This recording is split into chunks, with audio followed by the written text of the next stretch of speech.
Where I was at was a maximum security penitentiary where everybody, the top of the line goes. This was where they send you. If you would have killed somebody in New York, where I was is where they would have sent you at. Did you have any interesting people in jail with you? Any famous other cases? Oh, yeah. One of them was that New York case, the Yusef Hawkins case. Remember that? I was in there with that guy that did that. That was a big racial thing, and everybody thought we was going to fight and all that. We was real cool. We used to kick it in the yard and everything. It was a guy, a state trooper up in there who used to frame people, and he went to jail. He was in there. We used to eat breakfast together and talk about the OJ case and everything. This big guy who was a loan shark, and he took. And you got along with all these people? Not got along, but I learned things there. Like when Al Sharpton came to visit me, he came and marched against like most of the guys who I was friends with in jail. Not friends like in that word of a friend, but that I associated with. And I had to explain to him, it's like in jail, it's a whole different thing. It's like how you should be in life. Humble. I think being humble is sexy. That's my new put. I'm pushing humble. So you're being humble to get chicks? I'm trying to turn you on, Tabitha, as a matter of fact. I'm hoping my humble thing is going to get to you. Because I see you checking me out going, he kind of humble. He kind of humble. Don't make me blush. Nah. I think that... because that's not par for the course with rapper. It's all about boasting. It's all about me being bigger than you. That's a character defect that was in me, and it's in a lot of other people. And I think being humble is good. You get to see things more. And I got that from being in jail, where like you don't talk so much. And that's going to help me in everything I do. Even you? Even me. I've seen guys speak to women with this much respect. And I deplore that. My mother is just totally, I grew up, my mother raised me. So I have this much respect for women, and I fight often because of that. And it gives me a lot of friends. I mean, I get a lot of friends, but I get a lot of friends because I have respect for women, ultra respect for women. But then, like I was liking this girl in Tam, and I'm extra nice, you know, extra gentleman. I'm extra just like, oh, you're beautiful and you deserve the best. And she told me I was too nice. I couldn't believe it. It wouldn't work because I was too nice.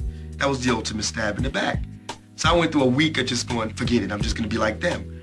Because they seem to get the girls and they call girls the B word.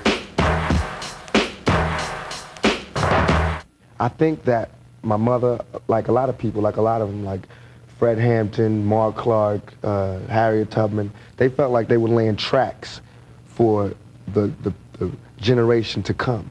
I think my mother knew that freedom wouldn't come in her lifetime, just like I know that it won't come in mine. But it's a matter of either we stay like this or somebody sacrifices.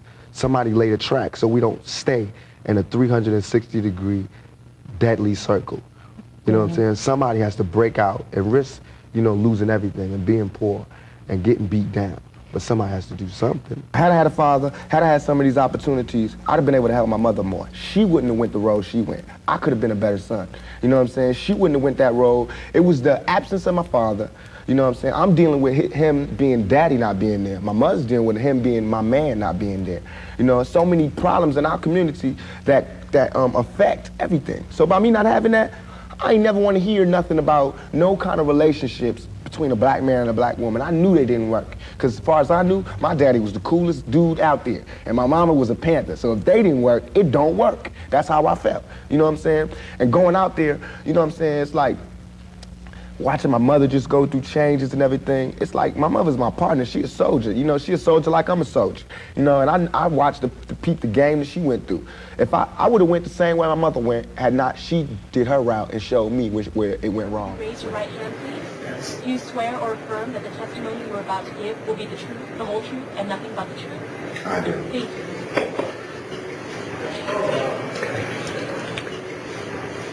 you. Could you please state your full name for the record? Yes, Tupac Amaru Shakur. Okay.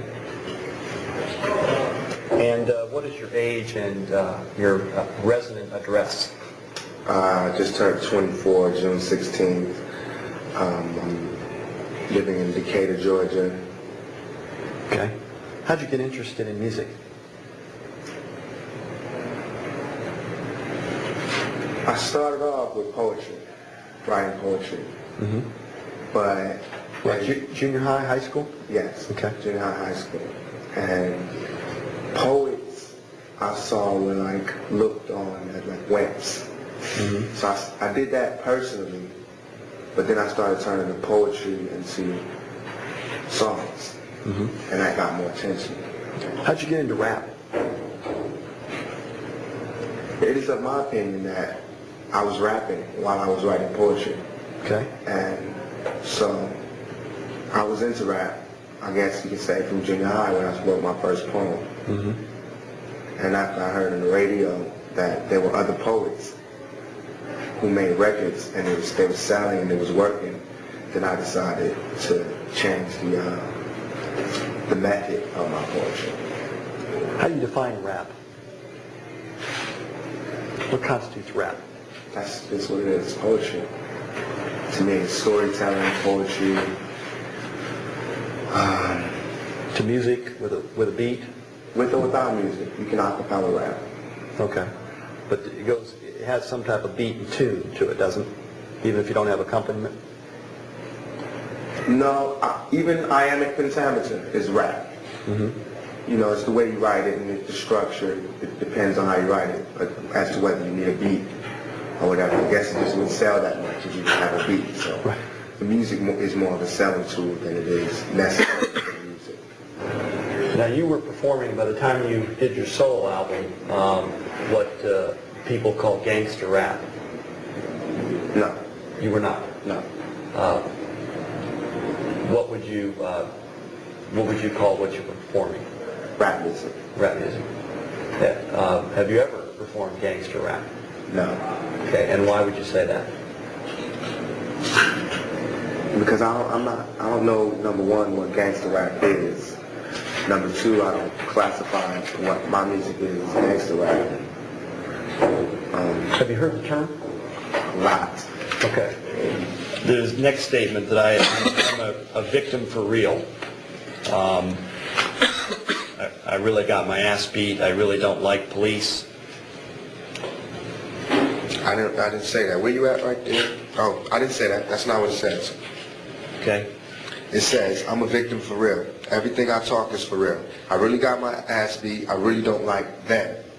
The interviewer wrote police. Did you mean police? No. What did you mean? I really don't like crooked police. Okay. So you feel okay about other police? Feel okay? You like other police?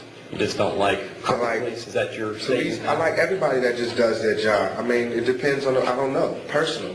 If I meet someone that's kind-hearted and that's true and that's fair, then I like them. Especially in a position like that. Somebody is in a position where they have to put their life on the line and they can still be fair to everybody they meet. I definitely like them. I admire that.